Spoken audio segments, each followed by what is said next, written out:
नमस्कार। पिछले 2-3 दिनों से क्वांट म्यूचुअल फंड के बारे में मार्केट में अलग अलग न्यूज़ आ रही है। मार्केट रेगुलेटर सेबी ने क्वांट म्यूचुअल फंड में सर्च एंड सीजर ऑपरेशन जारी किया है फ्रंट रनिंग के केस में।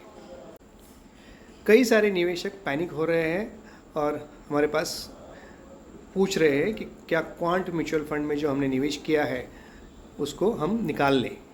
तो सबसे पहले हमारा टेक इस पे क्या है वो हम क्लियर करना चाहते हैं। सबसे पहली बात है कि हमें एज एन इन्वेस्टर पैनिक होने की ज़रूरत नहीं है। फ्रंट रनिंग क्या है एक अगर आपको समझ में आ गया तो आप पैनिक नहीं होंगे। फ्रंट रनिंग यानी कि जो ये सिस्टम रहता है, म्यूचुअल फंड हाउसेस बहुत ज़्यादा मात्रा में मार्केट्स में निवेश करते हैं, स्टॉक्स खरीदते हैं, अलग अलग स्टॉक्स खरीदते हैं आफ्टर देयर रिसर्च। तो क्वांट म्यूचुअल फंड ने भी बहुत अच्छे अच्छे स्टॉक्स खरीदे हुए हैं, इसलिए उनके रिजल्ट्स भी अच्छे हैं। तो ये जो अच्छे अच्छे स्टॉक्स जब क्वांट म्यूचुअल फंड कंपनी या कोई भी कंपनी खरीदती है तो एक टीम इन्वॉल्व होती है, रिसर्च एनालिस्ट और अलग अलग लोग जुड़े होते हैं जिनको ये पता होता है कि 2 दिन 4 दिन 8 दिन के बाद में हम ये स्टॉक्स उठाने वाले हैं। और जब भी कभी म्यूचुअल फंड हाउस स्टॉक्स उठाता है मार्केट से तो बड़ी क्वांटिटी में उठाता है, तो उस दिन शेयर के प्राइस में अपवर्ड उछाल आता है।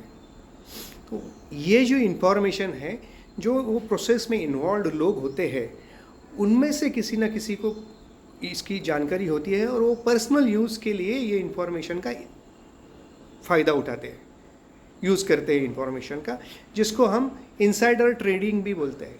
तो इनसाइडर ट्रेडिंग ये जो है ये इंडिया में इलीगल है और सेबी को संदेह है कि क्वांट म्यूचुअल फंड के किसी टीम मेंबर द्वारा या कुछ लोगों द्वारा ये फ्रंट रनिंग हुई है, इसका गलत इस्तेमाल हुआ है और उसकी वजह से रेगुलेटर ने ये कदम उठाया है, जिस पे जांच जारी है। आगे जो कुछ होगा वो परिणाम सामने आएंगे और कुछ लोग उसमें गलत तरीके से इनसाइडर ट्रेडिंग या फ्रंट रनिंग करते हुए अगर पाए जाते हैं तो उनके अगेंस्ट लीगल एक्शन लिया जाएगा।